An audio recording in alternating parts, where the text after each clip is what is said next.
Good morning to all of you. Today we are going to discuss India's 116, that is leases. Generally, an organization, while carrying out its operations, it will be using a number of assets. For carrying out operations, it will be using a number of assets. Out of those assets, many of the assets, it may be buying and using. Few of the assets, it may be acquiring on lease basis.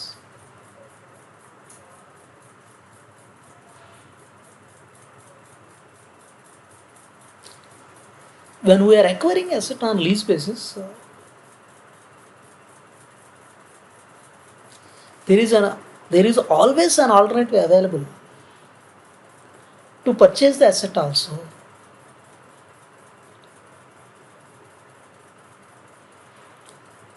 When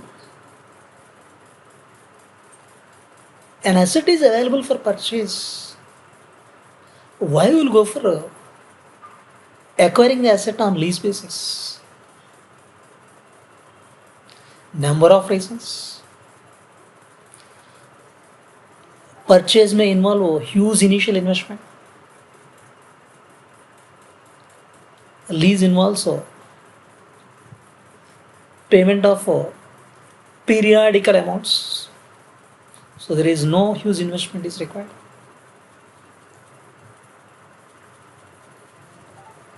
Periodical payments are sufficient.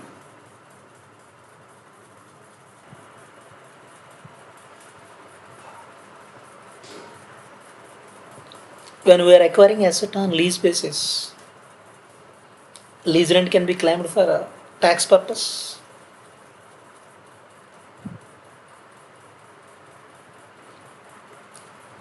If you are acquiring on purchase basis, so we can claim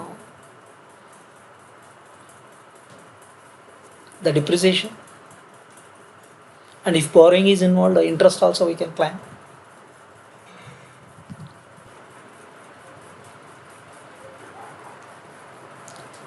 While purchasing, if we want to avoid a huge investment, we can borrow and purchase. There is always an option to borrow and purchase.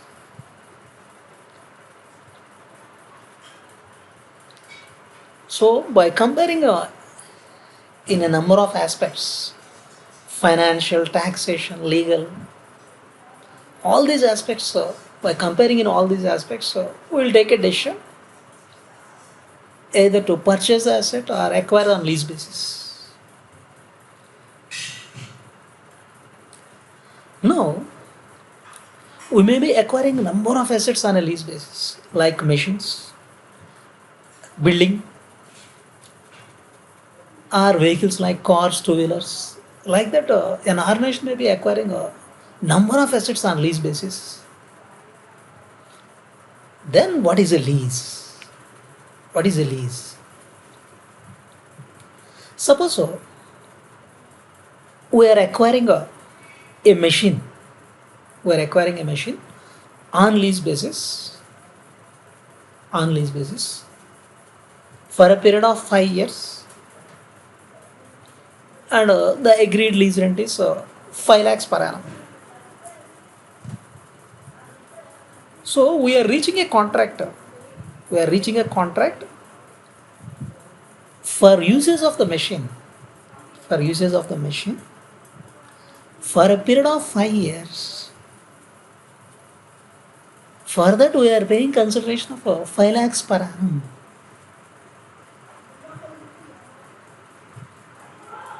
Now, lease is a contract.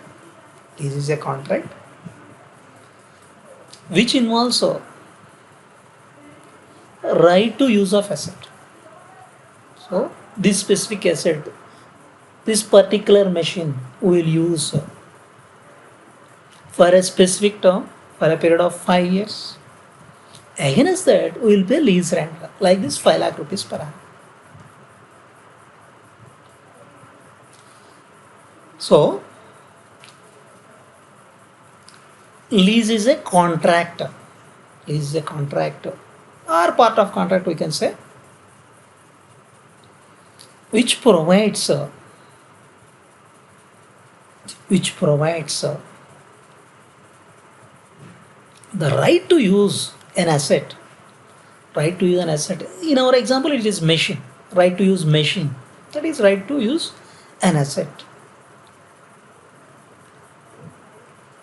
For a specific term, 5 years. For a specific term, 5 years. Against payment of lease rent, consideration. Now the involved elements are, as part of this contract, the involved elements are identifiable assets should be there. Now we'll form it into a technical wording and sentence. Asset uses of asset should be there. Uses of asset should. Uses of identifiable asset should be there. This particular machine, identifiable asset. Then the usage can be technically called as right to control. We have a usage right, means so we have a right to control the asset. So technically we can call it as right to control. So for a specific period like 5 years, period of time, and consideration is a must. Consideration is a must. That is lease rent. So lease is a contract which involves 4 elements. 4 elements. Right to control, identifiable asset, for a specific period of time, for a consideration. Now we will define the lease by linking these 4 specific elements. Lease is a contract or part of contract. Lease is a contract or part of contract that conveys right to control. Right to control the use of an identifiable asset for a period of time. For a period of time, in exchange for a consideration. Lease is a contract or part of contract that conveys a right to control the use of an identifiable asset for a period of time in exchange for consideration. Now we'll discuss one by one each element. One by one each elements. So this is a contract or part of contract. So there should be agreement between two parties. There should be agreement between two parties. That is lessor and lessee.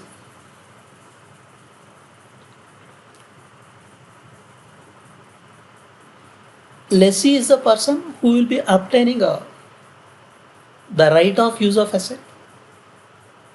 Right of use of asset against payment of lease rent. Lessor is the person or entity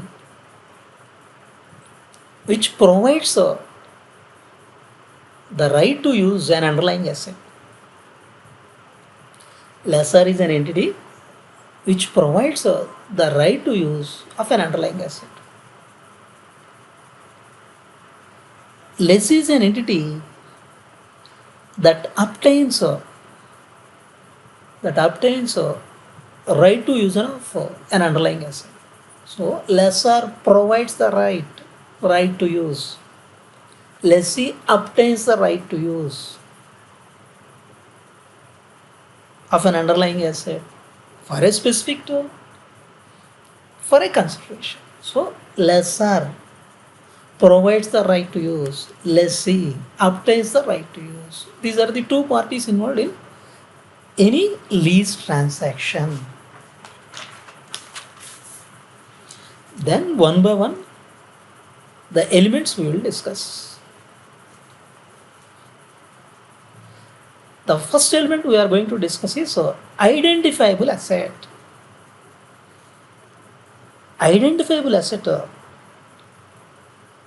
may be explicitly specified or implicitly specified. What is specifying explicitly?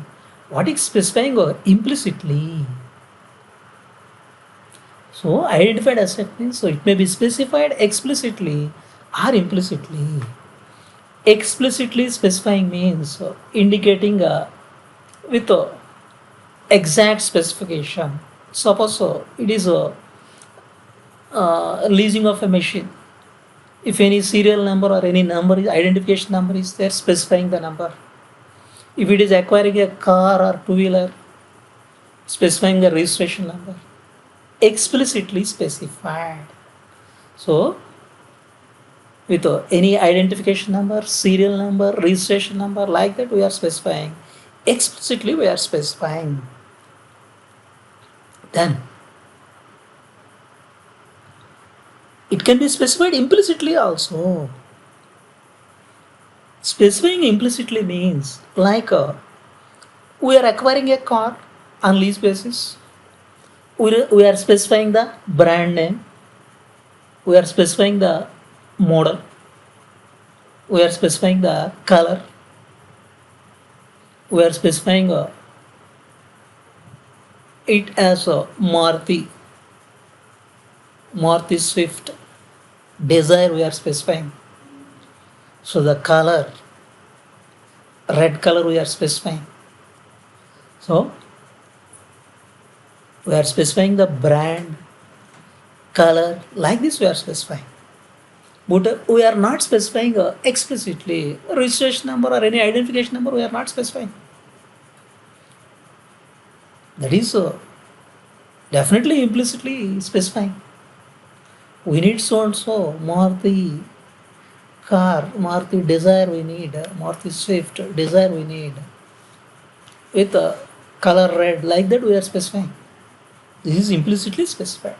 So an identified asset can be specified explicitly as well as implicitly. One more factor we have to analyze, one more major factor we have to analyze. Substantive substitution rights throughout the period of time. Whether the supplier has a substantive substitution rights throughout the period or not. Based on that, we can judge it is an identified asset or not. If the supplier has a substantive substitution rights throughout the period, then this is not an identified asset because supplier has the control over the asset.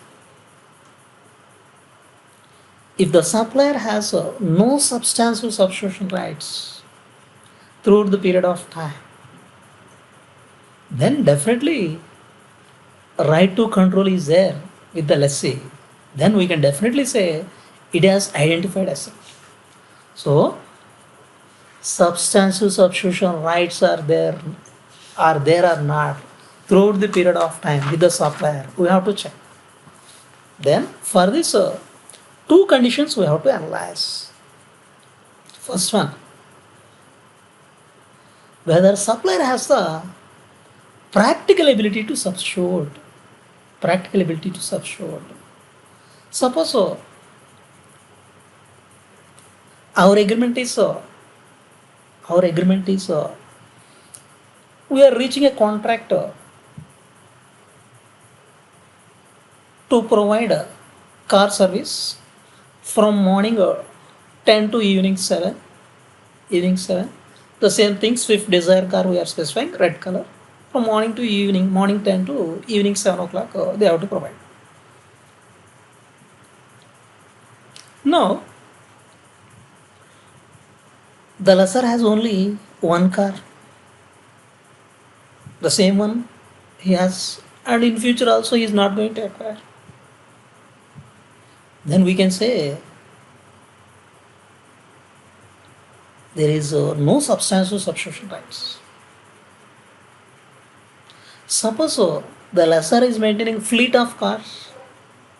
Out of that, few cars are there Maruti Desire with red color. Now supplier has the ability to substitute. One more condition to be analyzed. One more condition to be analyzed. Two conditions are to be fulfilled. By substituting a supplier would benefit economically. Supplier would benefit economically. So if both the conditions are fulfilled, I am repeating the two conditions. Supplier has the practical ability to substitute. Has the ability to substitute. Practical ability to substitute. And supplier would benefit economically. Supplier would benefit economically. If both these conditions are fulfilled, then substantial substitution rates are there throughout the period of time with the supplier. Then we can say right to control is there with the supplier. There is no identifiable asset.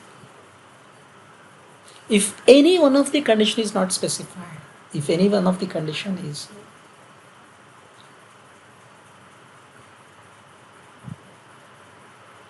if any one of the condition is not fulfilled or not fulfilling, then lessee has the right to control. Lessor does not have the substantial substitution rights, and right to control lies with the lessee. Then definitely an identified asset is involved. There is an identified asset.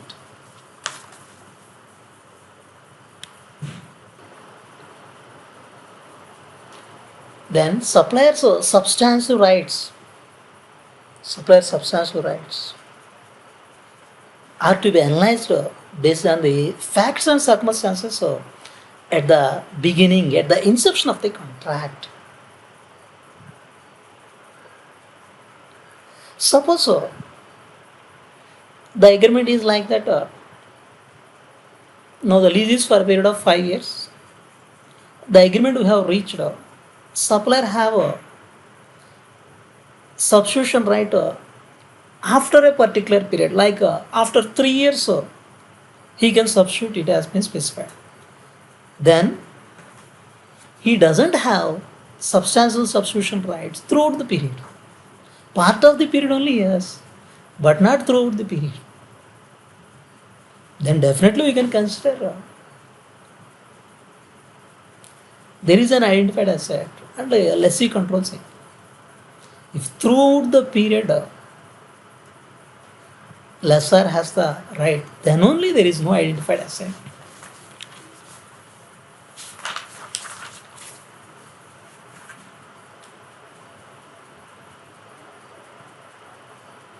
Then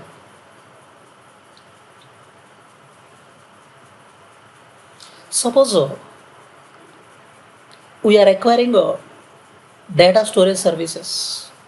Any company will be having a data storage requirement. Lot of data will be there. When we are working on different projects, a lot of electronic data will be there. So we are obtaining service, storage service, electronic data storage service from a supplier. He is providing this particular service through a server. Through a server. So he has number of servers like this. 5 different servers he has. He can switch his service from one server to another server. That even we can't identify separately.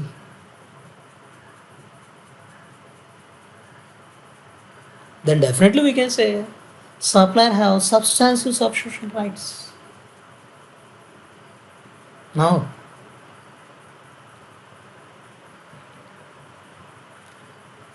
out of those servers, one server is specifically customized as per our requirements. specifically customized as per our requirements. The data can be supplied through that server only. Then there are no substantial rights, substantial substitution rights for the supplier. Like this, we need to analyze the substantial substitution rights. Based on that only, we can check whether there is an identified asset involved or not. Next factor. Identified asset means it should be physically distinct. It may be entire asset or portion of the asset. Like we are acquiring a building on lease basis. Entire building we may be taking on lease, or part of the building, ground floor we are taking on lease, first floor we are taking on lease. So it may be an entire asset or portion of asset.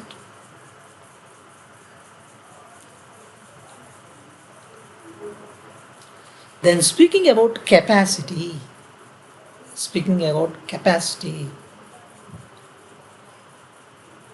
the condition physically distinct fulfills. If our capacity utilization agreement represents substantially all the capacity,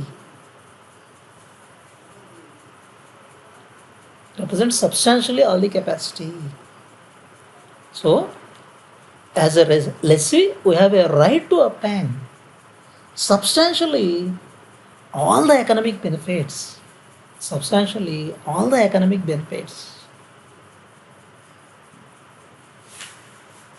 Then we can consider it as a physically distinct.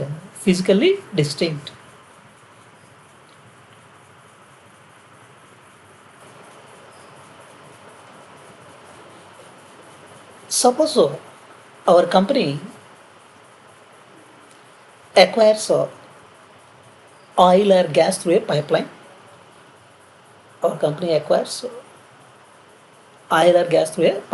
We are acquiring we entered a lease contract for getting the supply of this gas or oil for a period of 5 years. Now, if you are using a major portion of that, whatever it is supplied through that pipeline, suppose it is 90 to 95% of the capacity we are using, definitely we can say substantially all the capacity we are using. Suppose the supply is made to number of users through that particular supply line. Out of that, we are using 60 to 65% portion. We can't say substantially all the capacity we are using. So like this, with respect to capacity, we need to analyze. But the term substantially all is not defined in Ind AS 116. So the term substantially all is used, but it is not defined. So majority portion, if you are using, the majority portion is not defined here. So in substance, we have to check whether substantially all the capacity used or not. So we are analyzing identifying asset. Out of this, 3 different conditions we are analyzing. First one, identified asset must be specified explicitly or implicitly. And substantive substitution rights. The next condition. If 2 conditions are fulfilled, we can say substantial substitution rights are there with the supplier throughout the period of time. Supplier has a practical ability to substitute, and the supplier would benefit economically. Then if both these are fulfilled, substantial substitution rights are there with the supplier, and right to control is there with the supplier, there is no identified asset. If any one of the condition is not fulfilled, lessee has the Right to control, there is identified asset is involved. One more condition, physically distinct. An identified asset means so it should be physically distinct. It may be an entire asset or portion of asset. With respect to capacity, if we are speaking, if it represents substantially all the capacity, this is about identified asset. So, out of these four elements, we discussed one element till now. Identifiable asset or identifiable asset. Then, right to control the use of identifiable asset. Right to control.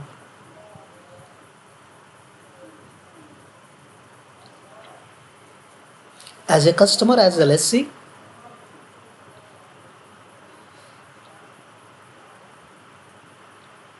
will be having right to control if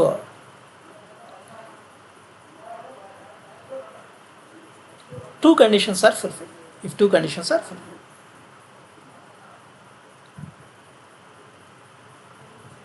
One is right to obtain all the economic benefits, substantially all the economic benefits. So, by using an asset, by using a machine, you may be producing a product, goods or services you may be producing. If you are using the goods or services, and right to direct the uses of identified asset. So, the machine, you are in a position to direct the uses of asset. The machine should be used from morning 10 to evening 5. In morning shifts only they should be used. Like this, if he has a right to direct the use, if both these conditions are fulfilled, right to control is there. Right to control is there. So the next element we are analyzing, right to control. Right to control. It involves analysis of 2 points. First one, right to obtain substantially all the economic benefits. All the economic benefits. So it may be directly or indirectly. All the benefits generating from the use of identifiable assets. Generating from the use of identifiable assets. It may be directly or indirectly. So this is definitely we can say this is the first criteria. First criteria is whether as a lessee we are substantially deriving all the economic benefits or not from the usage of asset. It may be directly or indirectly. Like in our example we are considering machine. By using machine, some goods are produced or services are generated. So that is assets of primary output, goods and services that we are using. Or otherwise any byproducts which are having a potential cash flows that we are handling. Or otherwise benefiting by offering to a third party like sublease. We acquired machine on lease, we are using part of the time and subleasing part of the time. Or otherwise straight away we are subleasing to other party. We acquired a machine on lease basis for 5 lakhs per annum. Now we offered for sublease for 6 lakhs per annum. So, like this, in all these contexts, there is right to obtain substantially all the economic benefits. All the economic benefits.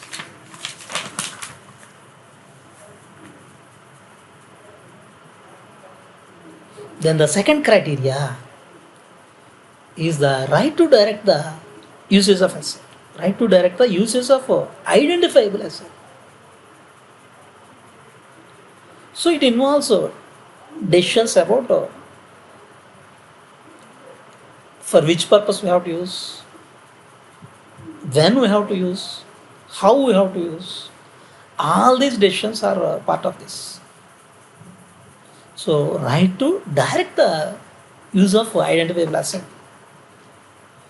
Then it involves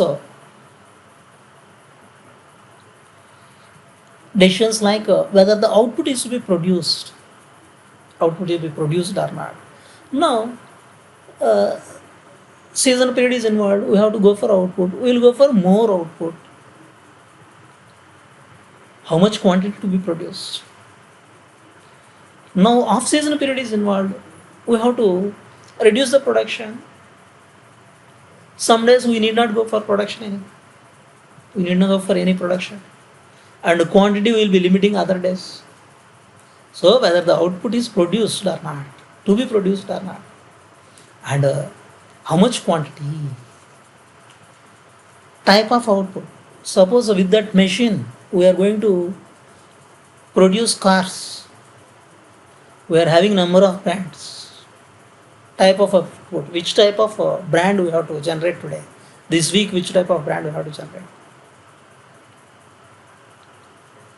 Then when the output is to be produced, in morning shifts we will go for this particular brand, in evening shift we will go for this particular brand, when the output is to be produced. Where the output is to be produced, our manufacturing units may be having number of locations. The machine may be installed in particular location, in a particular location.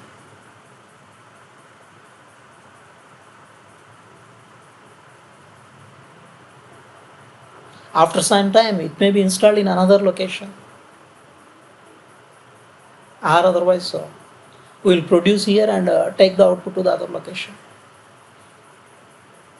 Generally, most of the times we will carry on production in one location.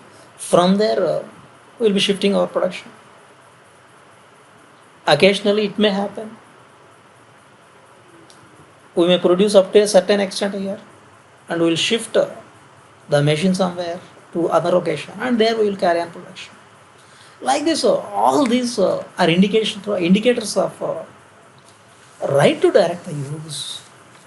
So, both these criteria involve right to control. So, the first criteria is right to obtain substantially all the economic benefits, directly or indirectly, from the identified asset. Second criteria is right to direct the use of identifiable asset. With these two criteria, we can judge whether the right to control is there for the lessee or not. We can analyze. Then we analyze the second element out of these four elements. Out of these four elements, we analyzed the second element, right to control.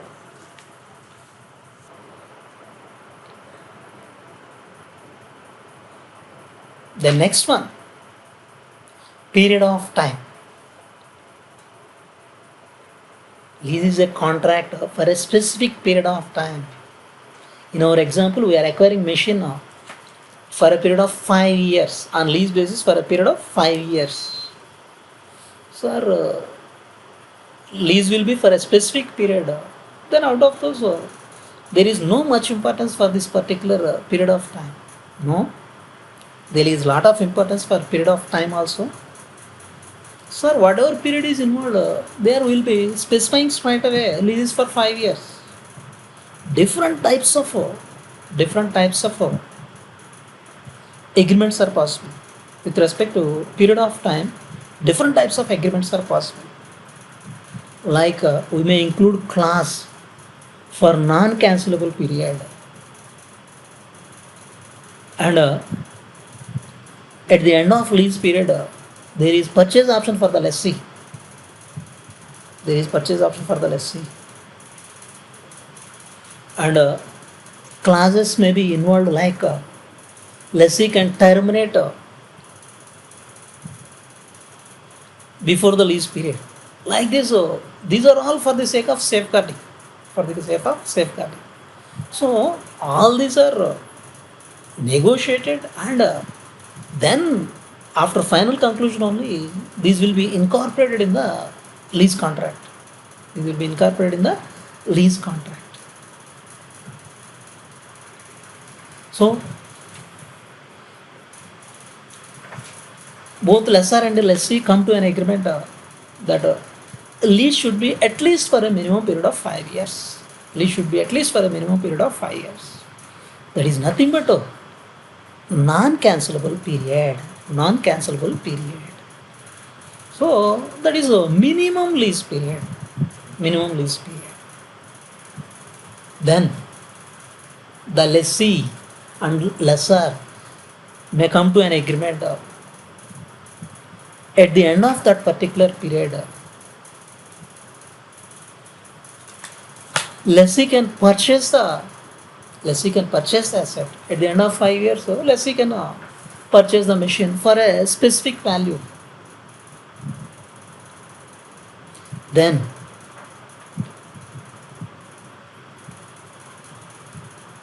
whether to include that period or not.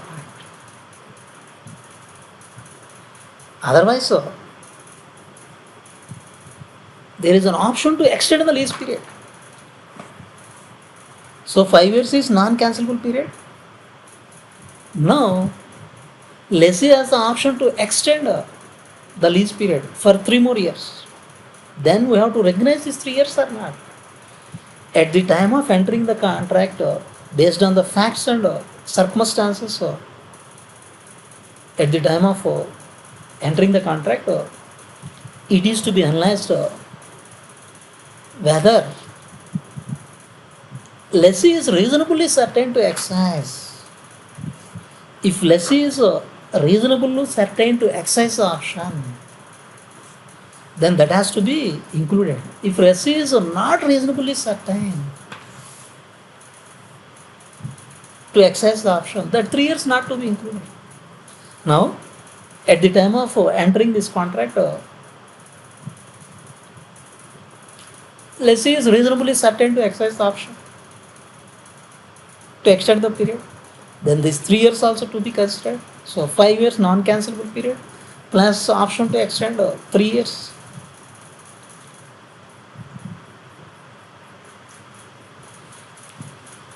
Then the next element is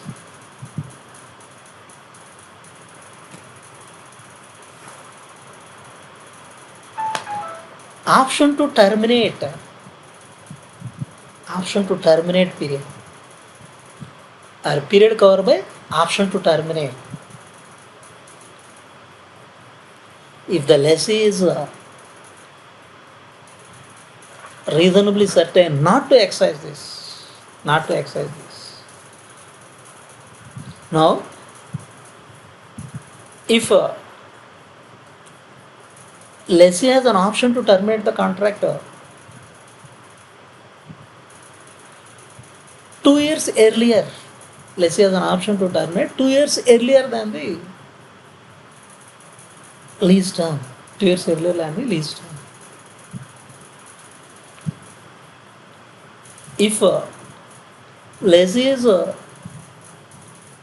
not going to exercise the option, lessee is reasonably certain not going to exercise the option, then that period of 2 years will be included.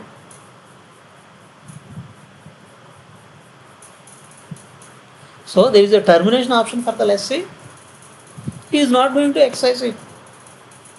Reasonably certain, lessee is not going to exercise. Then that period also will be included. So lease term consists of non-cancelable period plus option to extend the period. Option to extend the period by the lessee plus option to terminate the period by the lessee. So these are part of lease term. Lease term consists of 3 elements: non-cancelable period plus option to extend the period by lessee plus option to terminate the period by the lessee. This is about the lease term. Now, 3 elements we have discussed out of those 4. Identifiable asset first we have discussed. Right to control over the asset we have discussed. Right to control the use of identifiable asset we have discussed.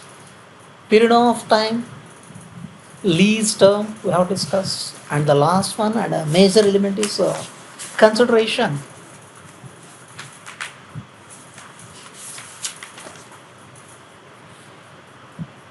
Without consideration, there is no question of contract. Sir, consideration simply, in our example, it is lease rent 5 lakhs rupees per annum for a period of 5 years. So why we have to consider it as one of the major elements? Lease payments can be categorized into different types. Fixed payments may be there, variable payments may be there, in substance fixed payments may be there. Variable payments may be linked to an index or rate may be there. Variable payments which are not linked to the index or rate but linked to the performance or revenue generation, like that certain elements may be there. Then out of this, which one to consider, which one not to consider as part of lease payments? The next element we are going to discuss, lease payment. So lease payment involves number of elements. One by one we will discuss. First one, it includes fixed payments. So in our example, it involves fixed lease rent payment of 5 lakhs per annum for a period of 5 years.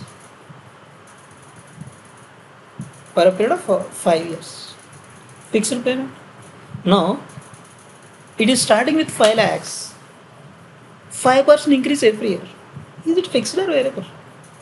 Starting with 5 lakhs per annum, every year 5% increase. That is also fixed payment only.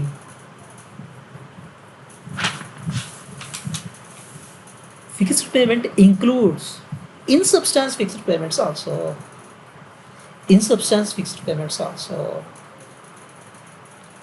Sir, what about in substance fixed payments? In substance fixed payments are like, suppose we agreed lease rent of 5 lakhs and the condition stipulated this, if you are not going to use the machine, we will pay 3 lakhs. If you are going to use the machine, we will pay 5 lakhs. This is the agreement. Then if you are not going to use 3 lakhs, if you are using 5 lakhs, is it fixed or not? Out of that, what is the deferred portion you analyze? Even without using also, we have to pay 3 lakhs. That is in substance fixed payment.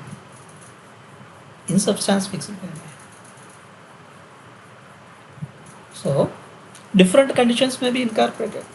If you are going to use like this, if you are not going to use like this, or otherwise if you are going to use up to this particular level, we will pay so much. We are going to use beyond this level, we will pay so much. These are possible. So out of that, what is the deferred portion we have to pay? That is nothing but in substance payment.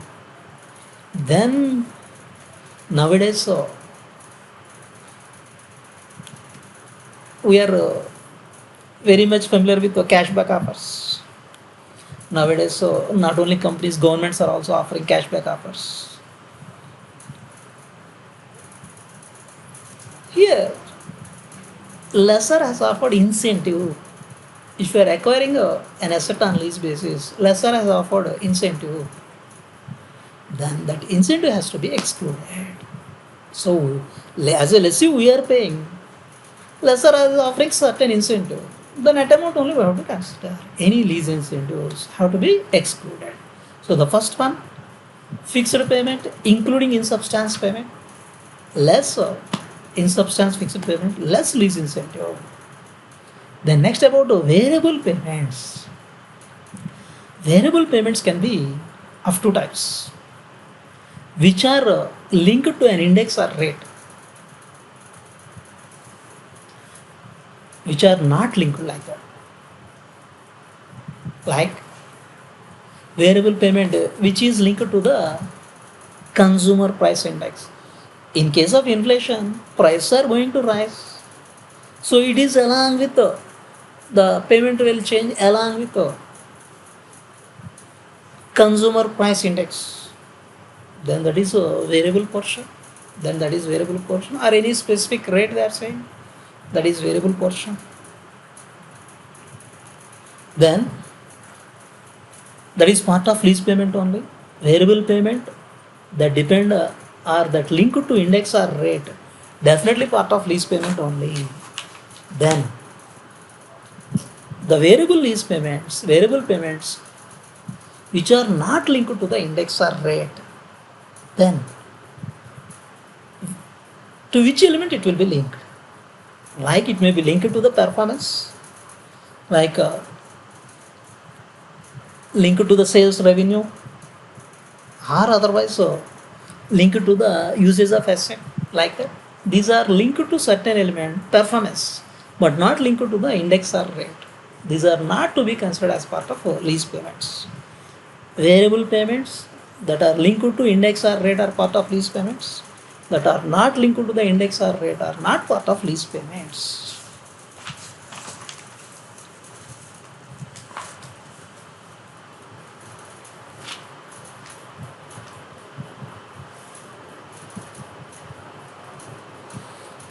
Then most of the time, so in lease agreements or lease contracts, so there will be an option to purchase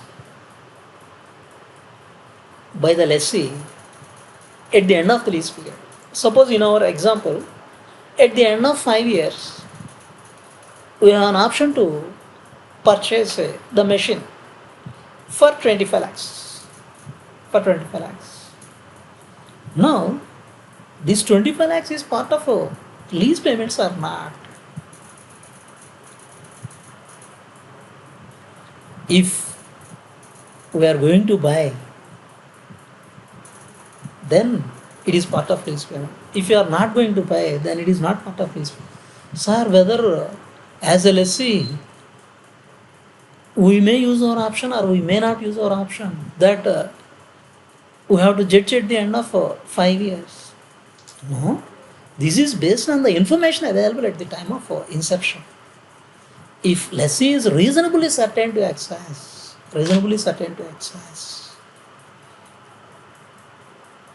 then the price has to be included. If the lessee is not reasonably certain to exercise the option, or reasonably certain not to exercise the option, then we cannot include it. This is one more payment to be considered as part of lease payments.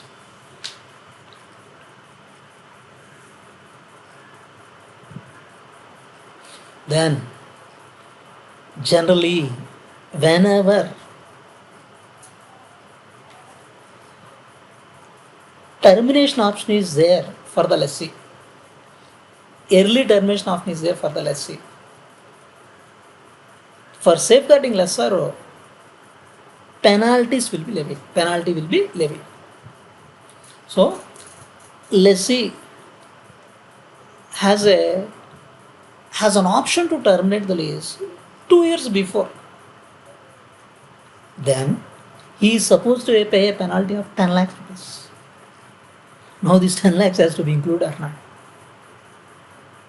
Once again, this is one more option. If the lessee is reasonably certain to exercise this option, based on the facts and circumstances prevailing at the time of inception, at the time of commencement, we have to include. If lessee is reasonably certain to exercise, we have to include the penalty. If the lessee is reasonably certain not to exercise, it is not to be included. So this is one more element, penalty for terminating the lease. And one more element, next element, expected residual value guarantee.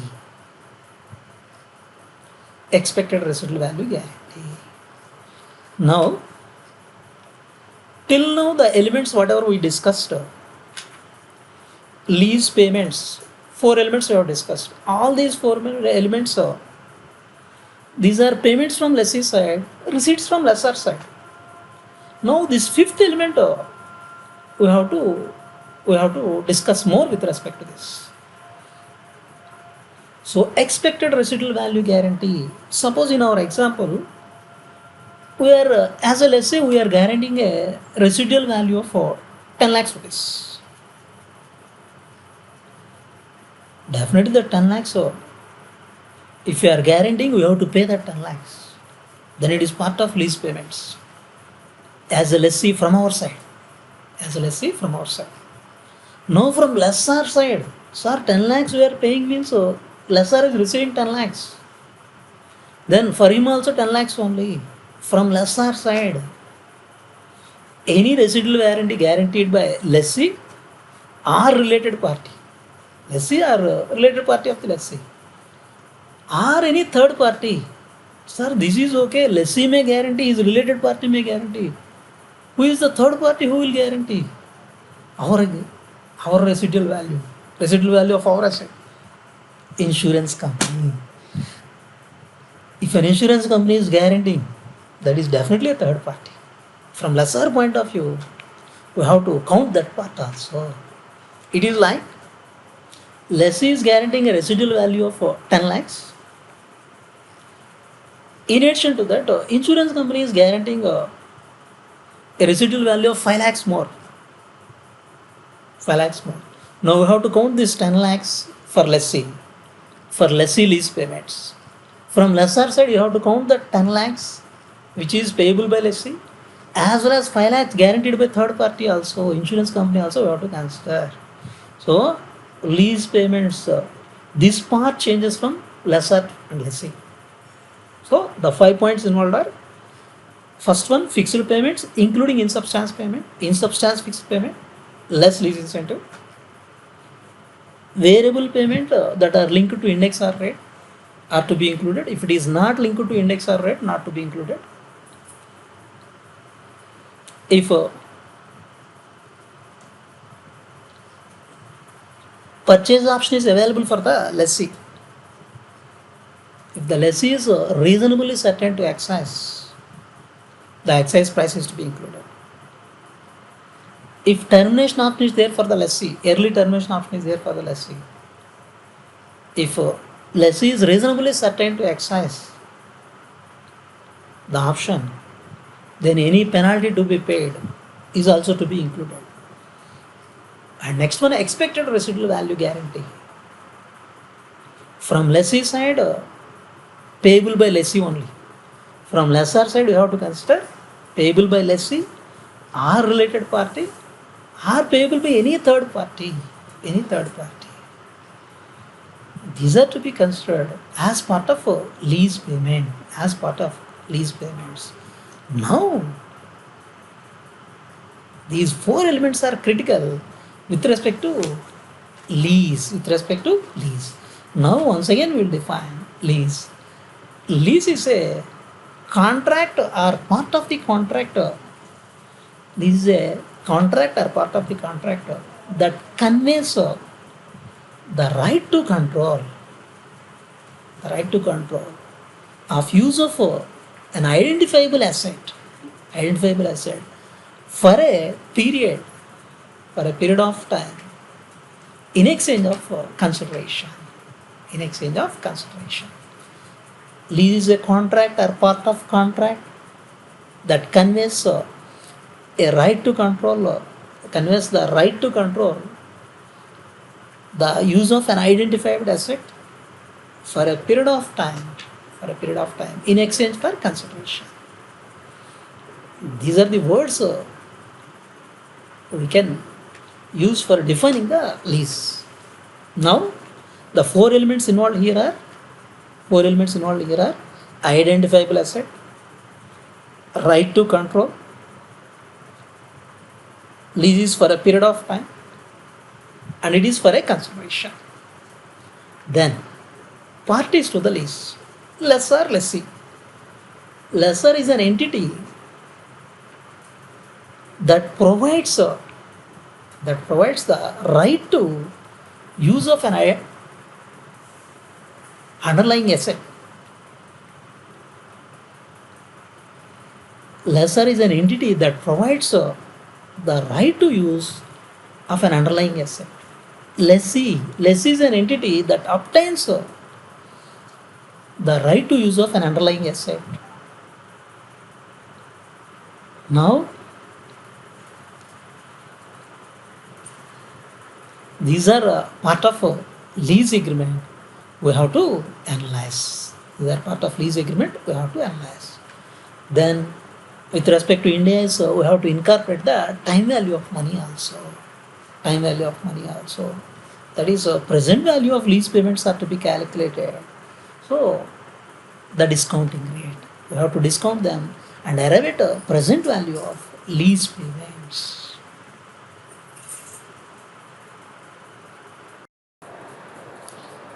Lease is a contract between two parties. The involved two parties are lessor and lessee. Lessor is the owner of the asset who allows usage of asset against periodical lease rent. Lessee is the person or entity who acquires the usage of asset or right to usage of asset against payment of lease rent and for a specific period. Now, lessee is the person or entity who acquires asset on lease basis against payment of periodical lease rent. Now, just we'll go for an example. An entity want to acquire car on lease basis for next 5 years.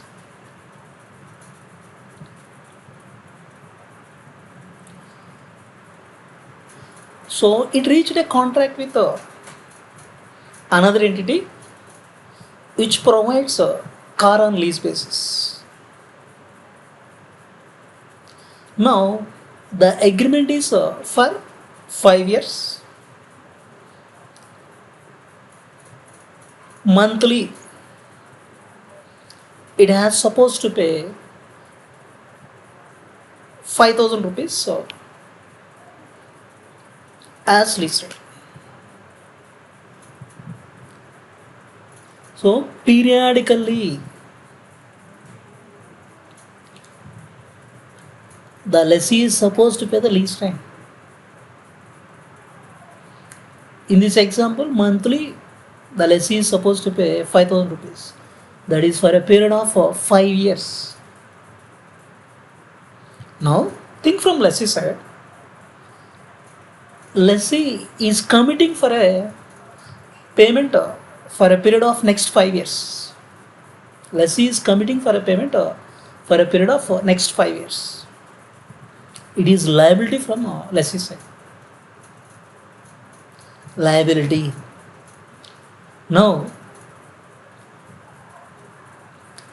does the lessee derive any asset here? Definitely. Right of usage of asset he is deriving. So, against payment of lease rent, he is deriving the right of usage of that particular car. Now, with this agreement or contract, no, lessee has a liability or asset. He is taking a commitment for payment of 5,000 per month for a period of 5 years. That is liability. We are liable to pay. At the same time, he has a right to usage of asset for a period of next 5 years. That is asset. Now, from lessee side, we have to recognize both liability as well as asset as per Ind AS 116. So, as per Ind AS 116, we have to recognize liability as well as asset. Now, first we will define the lessee. Lessee is an entity that obtains right to use an underlying asset. Right to use an underlying asset. In our example, underlying asset is car. For a period of time, that is 5 years in our example, in exchange for consideration. The consideration is 5,000 per month. Lessee is an entity that obtains right to use an underlying asset, right to use an underlying asset for a period of time in exchange for consideration. Now we will discuss about accounting for lessee. Accounting for lessee. With respect to accounting for lessee, lessee is taking a commitment to pay for a period of 5 years in our example. That is a liability. So we have to recognize initial lease liability. Initial lease liability. At the same time, we have a right to use the asset for a term. In our example, 5 years. Further, we have to recognize the right of use of asset also. So initially, from lessee side, we have to consider lease liability, initial lease liability, as well as right of use of asset. One is liability, other one is asset. Then how to measure initial lease liability? What is the lease rent committed by us as a lessee? How much period we are committing? That is our commitment. Sir, 5,000 per month into 12 months, 60,000 per annum. 60,000 into 5 years, 3 lakhs, sir. So our liability is 3 lakhs. No. Our liability is 3 lakhs. No. After Ind AS, the time value of money we have to consider. The time value of money we have to consider. Before Ind AS, there is no question of time value of money in accounting or financial reporting. But after Ind AS, we have to incorporate the time value of money. Suppose annually we are going to pay 60,000 per a period of 5 years. Money terms, this is 3 lakhs. But present value terms, this is not 3 lakhs. Present value of lease payments. Present value of lease payments. In our example, 60,000 per annum for a period of 5 years. Suppose consider it as annual installment, 60,000 per a period of 5 years. Present value we have to consider. So, for arriving at lease liability, what is the lease rent involved? So, lease payments, point of timing, how frequently we are going to pay, and discounting them. Present value of lease payments. Present value of remaining lease payment we have to consider. Present value of remaining lease payments. Then for discounting rate, which rate we have to apply? So present value means discounting. Which rate we have to apply? For discounting, the implied interest rate in the lease. What is the implied interest rate in the lease? If that rate is available, we have to discount at that particular rate. If implied interest rate is not available, if implied interest rate is not available, then incremental borrowing rate of the lessee, as a lessee, what is the incremental borrowing rate? That we have to consider as the discounting rate. So for calculating lease liability, the required elements are lease payments, timing of lease payments, and discounting rate. Lease payments and timing as per the contract we have to take. Then discounting rate. If implied interest rate in the lease is available, we have to consider that implied interest rate. If implied interest rate is not available, then we have to go for incremental borrowing rate of the lessee. Incremental borrowing rate of the lessee.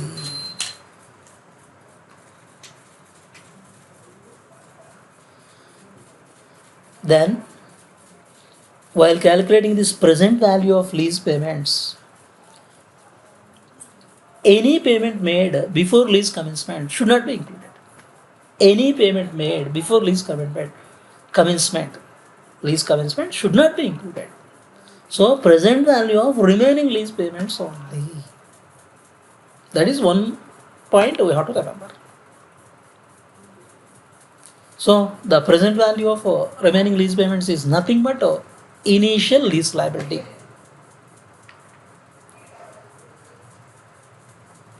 While calculating this, we discussed about the discounting rate also.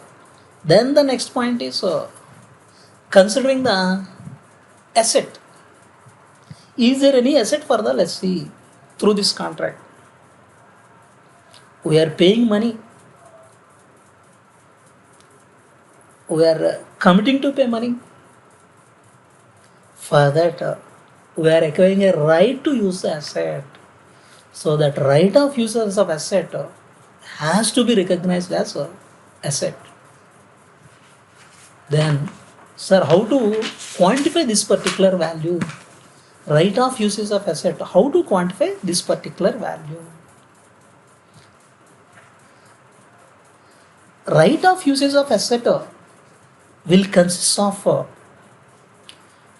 few elements like initial measurement of lease liability. Whatever lease liability we are measuring, initial measurement of lease liability we have to consider.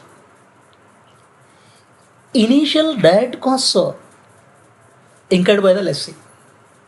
Any direct costs incurred by the lessee. Sir, what is this initial direct costs?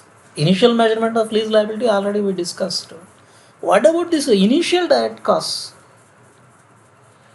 These are incremental direct costs, incremental cost in obtaining the lease. So, in obtaining the lease, some incremental cost will be incurring. Those incremental costs are considered as those incremental costs while obtaining the lease are considered as initial direct costs. Sir, any example? Definitely we can consider few examples.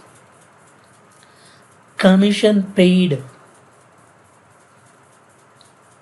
to selling agents. Commission paid to selling agents. It may be even including to employees. Any commission paid, but not salaries.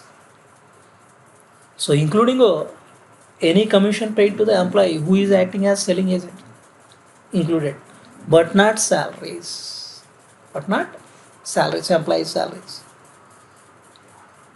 Legal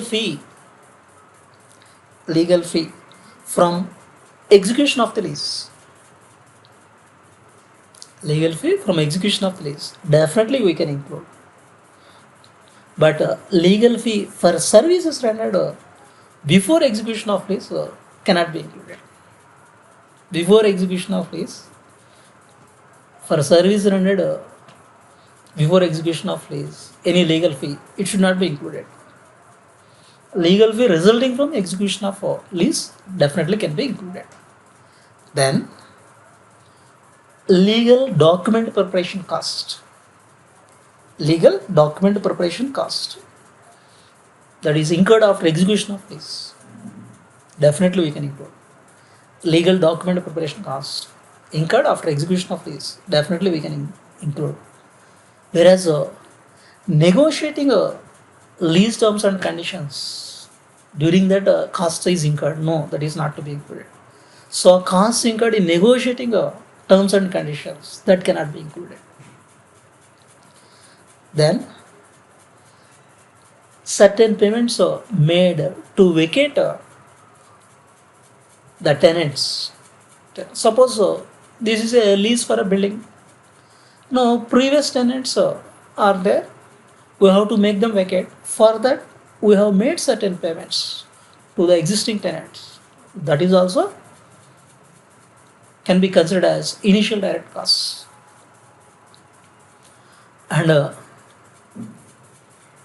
any consideration paid for guarantee given by third party, for guarantee of the residual asset, it is simply for any residual value a third party like insurance company is guaranteeing. For that we are making a insurance premium payment. So we have gone for insurance coverage, gone for insurance coverage. For that any residual value they are guaranteeing. For that if you are going to pay any premium, definitely we can consider as initial direct cost. So any premium paid for residual value guaranteed by third party, any consideration paid. But we cannot include other costs like advertising, depreciation and amortizations. These cannot be included. Now, the initial direct costs include commission, including commission paid to selling agents, even employees also. Legal fee, legal fee resulting from execution of the lease. Legal document preparation cost, incurred after execution of the lease, certain payments made to existing tenants to move out or to vacate, any consideration paid for guaranteeing a residual value of the asset by a third party, just simply insurance company. These are the initial direct costs. If any such initial direct costs are there, definitely these are to be considered. So, right of use of asset consists of first one, major one, initial lease liability, initial measurement of lease liability. Then initial direct cost incurred by the lessee, Then any payment made by the lessee, to the lessor before commencement of lease. So we made certain amount payment before commencement of lease itself. We paid 20,000 rupees as an advance. We paid.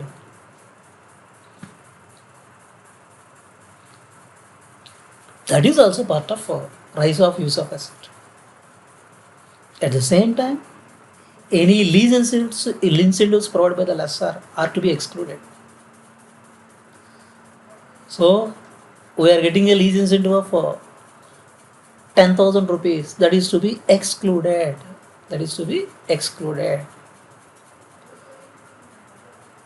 So any payments made by the lessee to the lessor before commencement of lease, less lease incentives. Then next element to be considered, estimated cost of dismantling, restoration, etc. Suppose we are taking a machine on lease basis.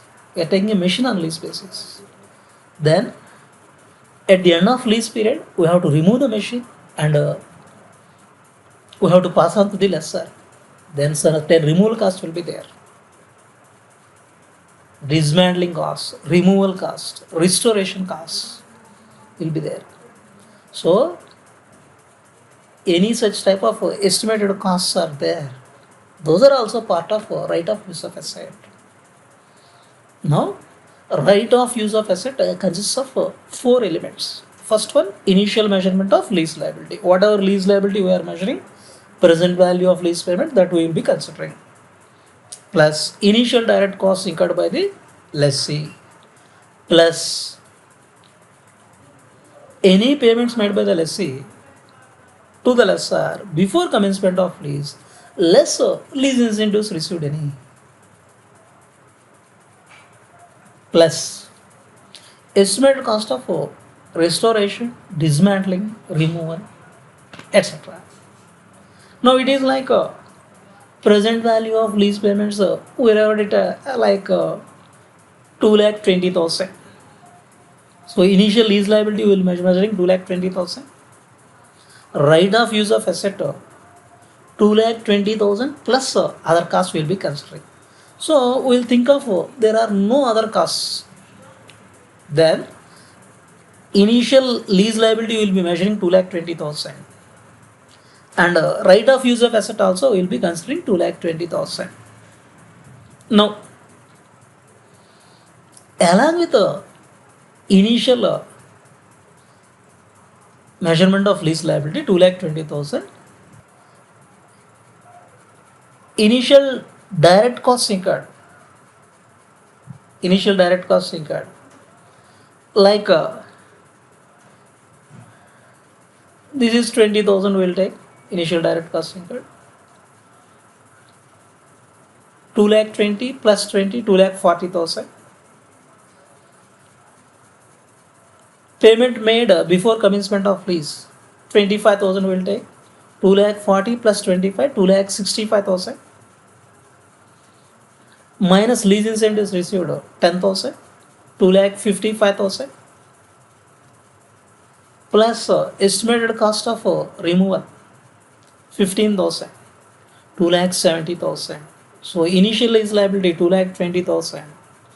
Initial direct cost 20, 2,40,000. Then any payment made to the lessor before commencement of lease 25, 2,65,000. Minus lease incentives 10,000, 2,55,000. Plus estimated cost of removal or restoration 15,000. 2,70,000. Like this, we have to calculate right of use of asset. If other than lease payments, so no other costs are there, initial lease liability and right of use of asset will be equal. So the liability and asset will be created for equal amount. Now,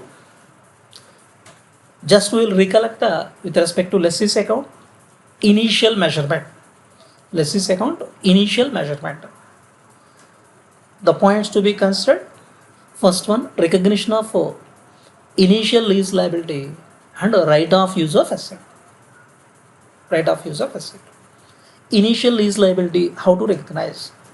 Present value of lease payment. Present value of payments over the lease term. Remaining payments over the lease term. Then present value discounting rate.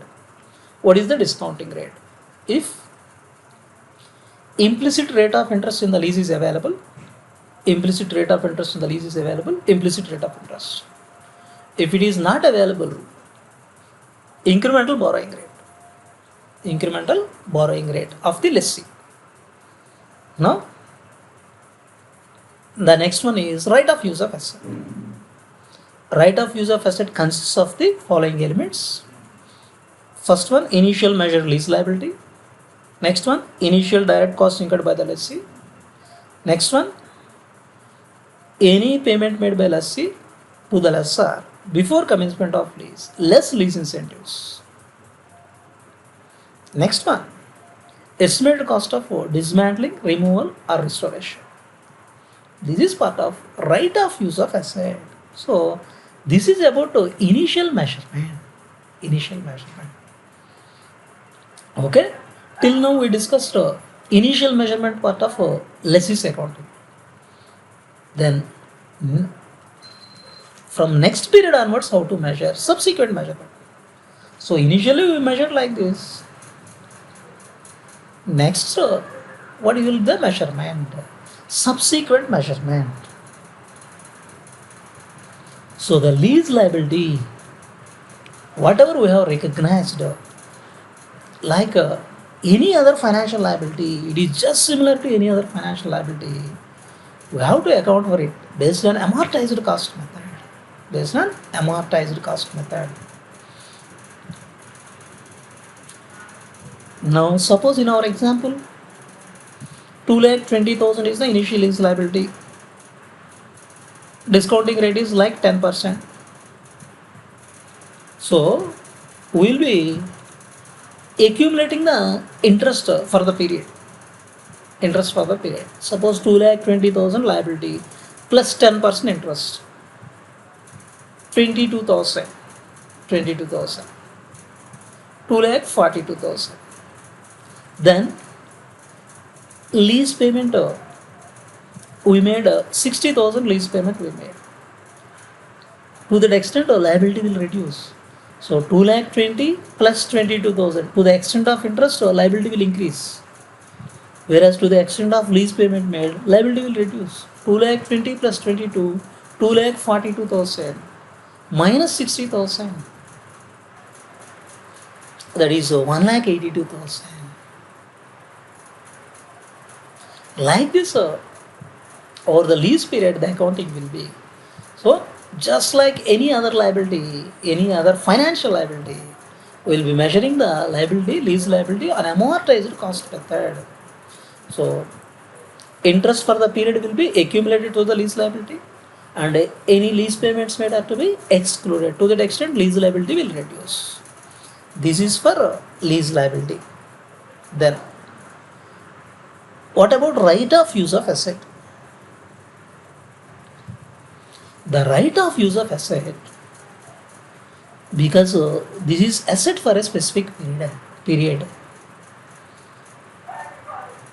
Just like any other asset, how will be depreciating over a period of time.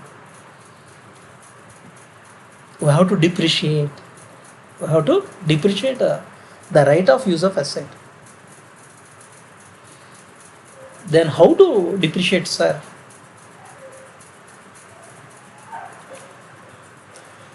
If ownership transfers to the lessee at the end of lease period, suppose this lease period is for 5 years. At the end of lease period, if it transfer to us as a lessee, if it transfer to us, are reasonably certain to transfer. That is, we are reasonably certain we will exercise the purchase option. We are reasonably certain to exercise the purchase option. Then depreciation over the useful life of the asset. So lease term is 5 years. Then at the end of 5 years, so if ownership transfers in favor of us as a lessee, or there is a purchase option, we are reasonable to exercise the purchase option.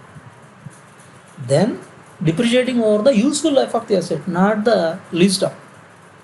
Otherwise, depreciate it over the lease period. Otherwise, depreciate it over the lease period only.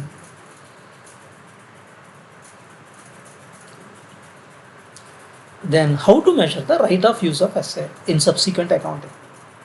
If you are following the cost model, costless accumulated depreciation. So whatever depreciation is there, will be keep on accumulating, accumulated depreciation. Less accumulated impairment loss. Any impairment loss is there, that you have to exclude.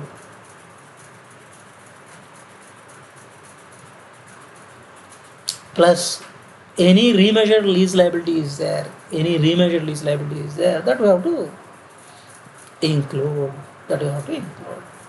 Just we'll recollect the points with respect to subsequent accounting. Subsequent accounting, lease liability based on amortized cost method. Like in any other financial liability, we have to go by amortized cost method. With respect to right of use of asset, if I are following cost model, costless accumulated depreciation, less accumulated impairment loss. If any impairment loss is there, accumulated impairment loss, plus adjustment for remeasurement of lease liability. Any remeasurement of lease liability is there, we have to adjust for that. Then how to provide depreciation? If ownership transfers at the end of lease period in favor of lessee, or if as a lessee we are reasonably certain to exercise the purchase option, then depreciate it over the useful life of the asset. Otherwise, depreciate it over the lease term only.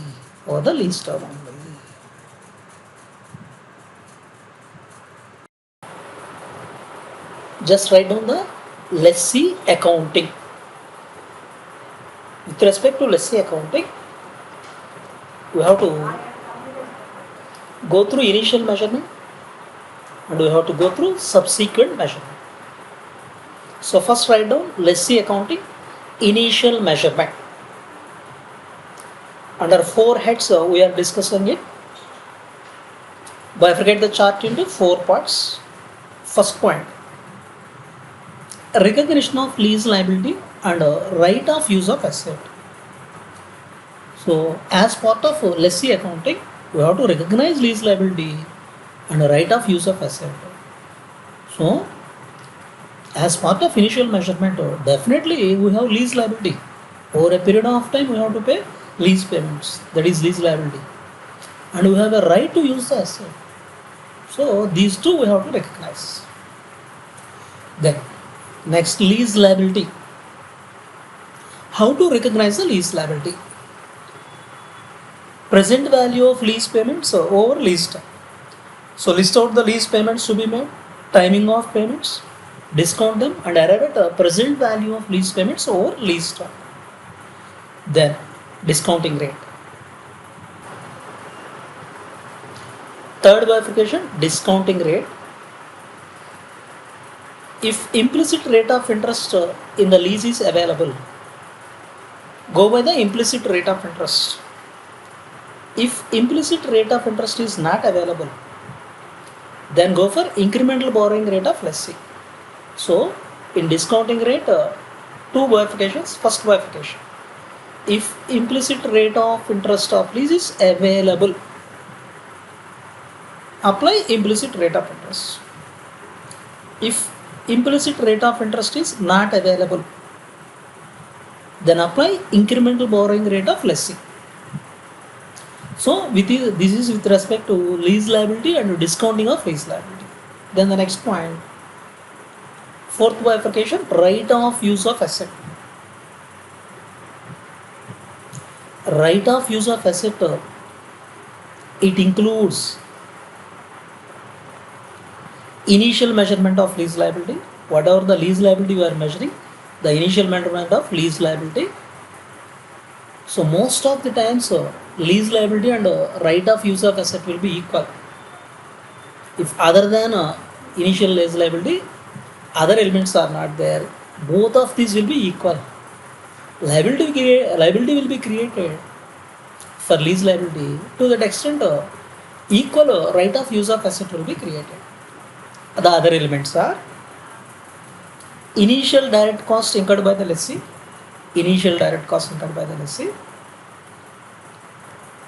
payment made to lessor before commencement date, less lease incentives. Payment made to lessor before commencement date. So payment made by lessee to lessor before lease commencement date, less lease incentives received from lessor. Then next one, estimated dismantling cost of underlying asset. These are part of right of use of asset. Initial measurement of lease liability, initial direct costs, payment made to lessor before commencement date, less lease incentives received, estimated dismantling cost. This is with respect to initial measurement. Then take next chart, subsequent measurement. So at the end of each accounting period will be accounting. That is nothing but subsequent measurement. In this, in 3 points we have discussed it. First one, lease liability. Similar to other financial liabilities. So just like any other financial liability, how we are measuring, similar to other financial liabilities. Amortized cost method we will follow. Second bifurcation, right of uses of asset.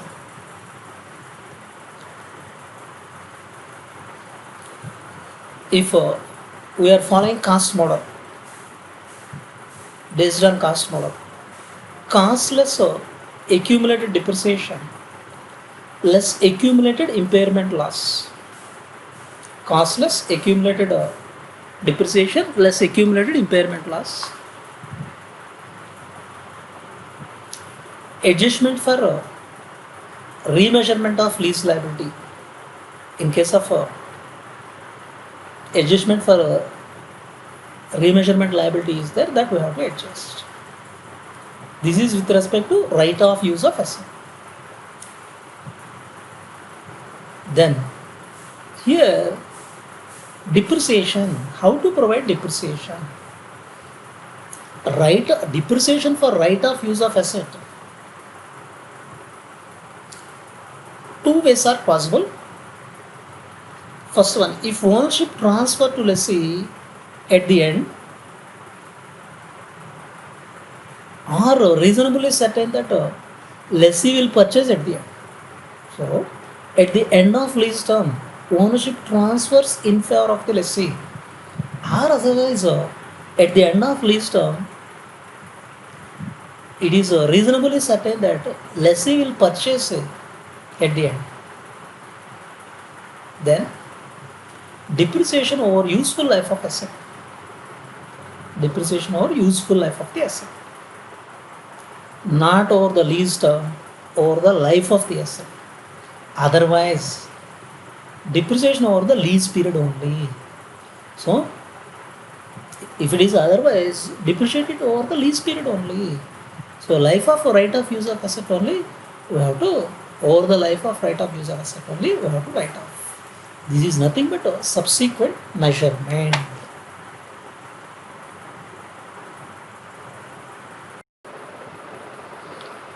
Ind AS 116, leases, problem number 1. Entity L enters into a lease for 10 years with a single lease payment payable at the beginning of each year. So this entity has entered into lease agreement for 10 years. Lease rent payable at the beginning of each year.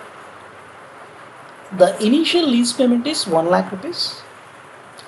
Lease payment will increase by the rate of labor each year.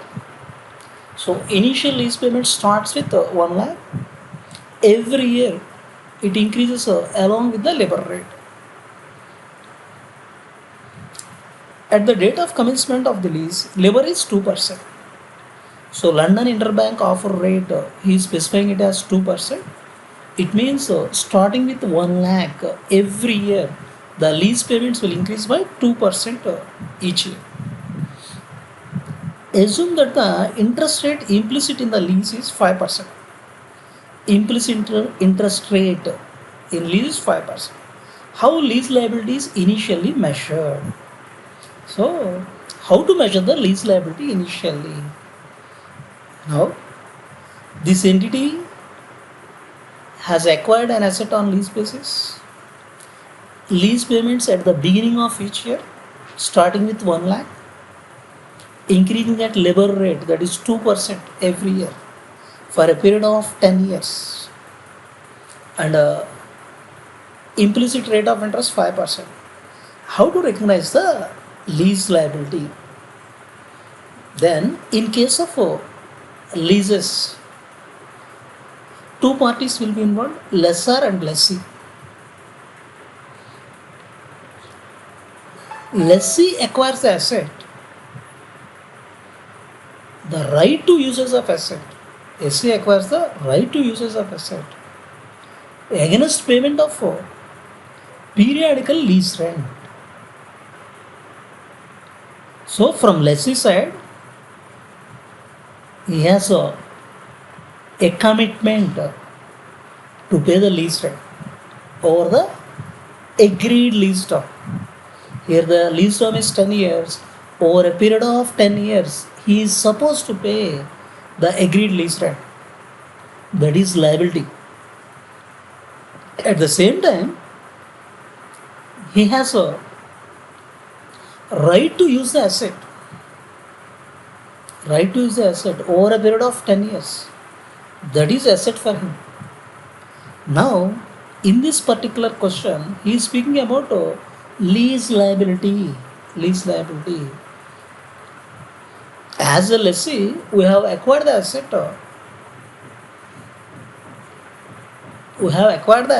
Usage of asset against payment of lease rent for a period of 10 years. So our commitment is lease rent payment for 10 years.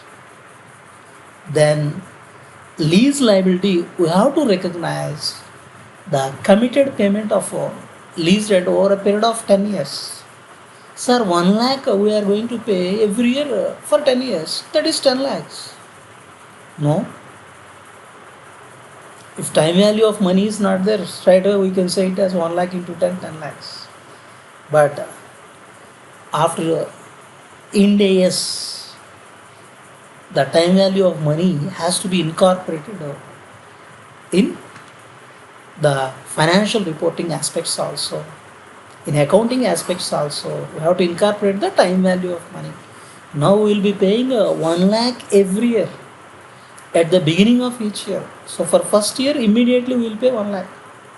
Next year, 1 lakh plus 2%. Labor rate is 2%. 1 lakh 2,000 we will pay.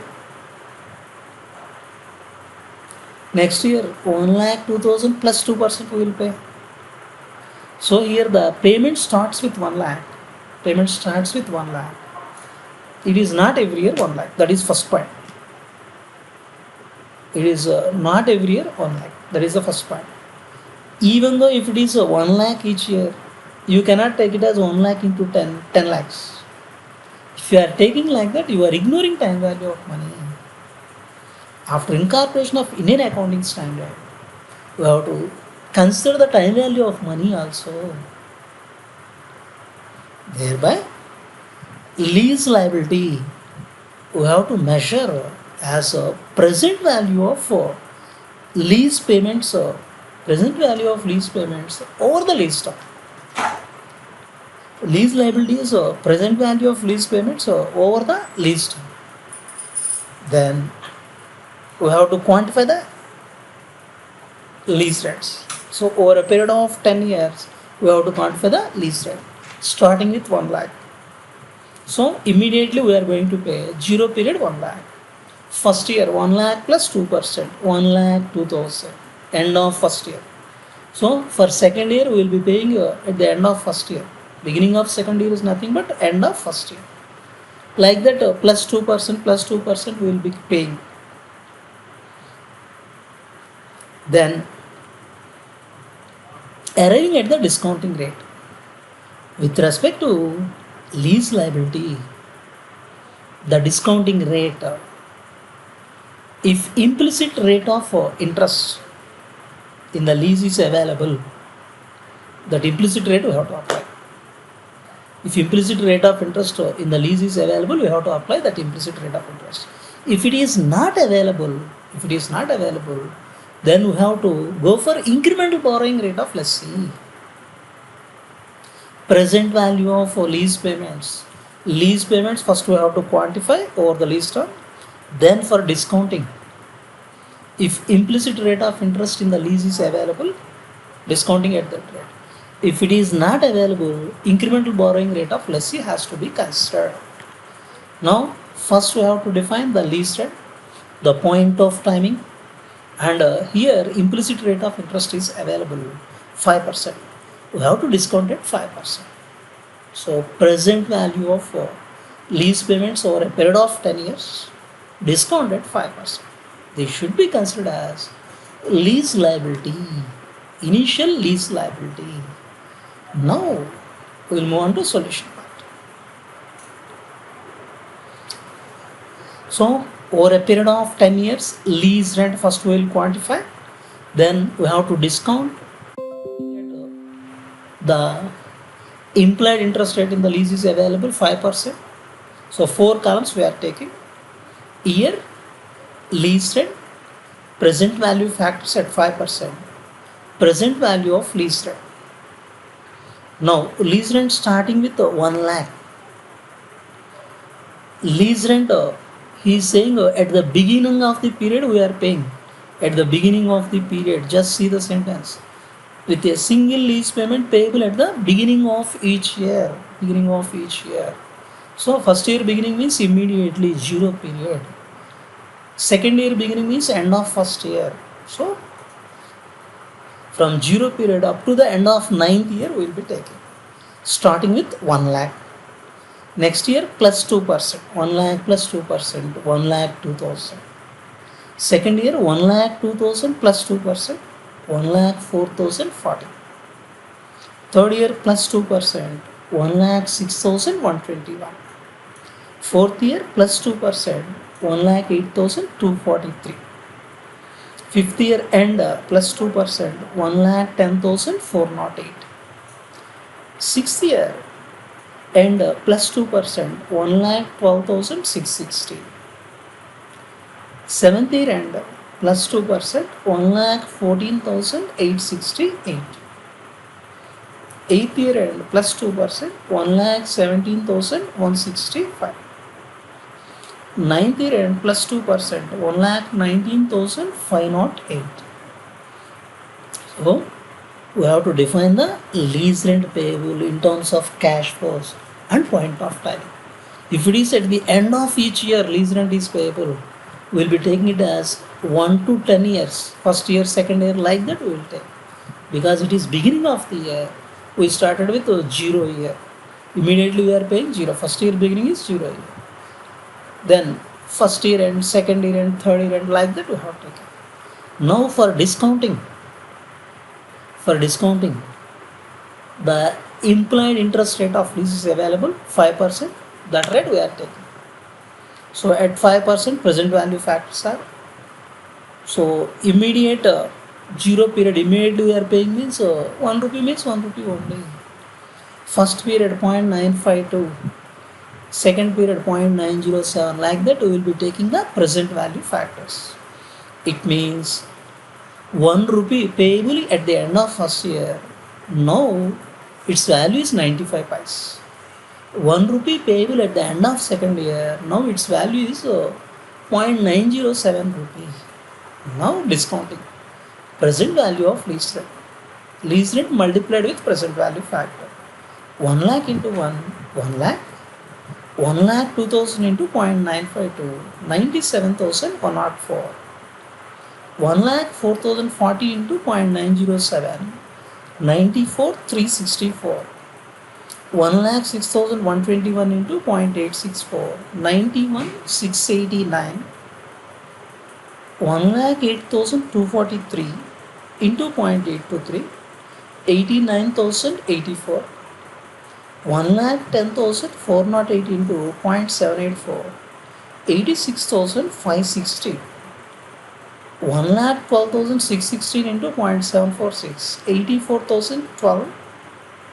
1 lakh 14,868 into 0.711, 81,672. 1 lakh 17,165 into 0.677, 79,321. 1 lakh 19,508 into 0.645, 77,083. Total comes to 8 lakh 80,889. So, initial measurement of lease liability 8 lakh 80,889. So, with respect to lessee accounting, balance sheet liability side, we will be considering a liability of 8 lakh 80,889. So over a period of next 10 years period, our liability is 8,80,889.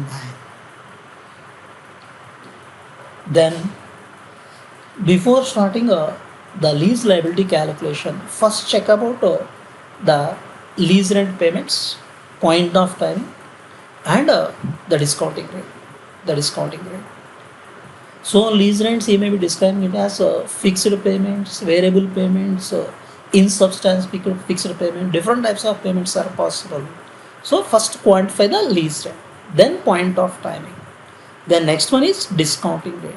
So if these are available, simply discounting at the suitable discounting rate.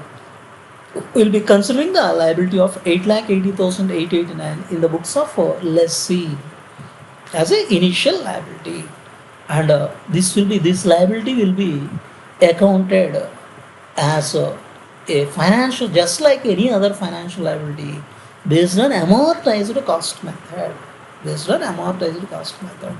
It is accounted just like any other financial liability, based on amortized cost method. And here the lease rent will be increasing at a lower rate London Interbank offer rate he has specified. The LIBOR rate is 2% at the commencement date. So we assumed every year lease rent will increase by 2%. This is about initial lease liability.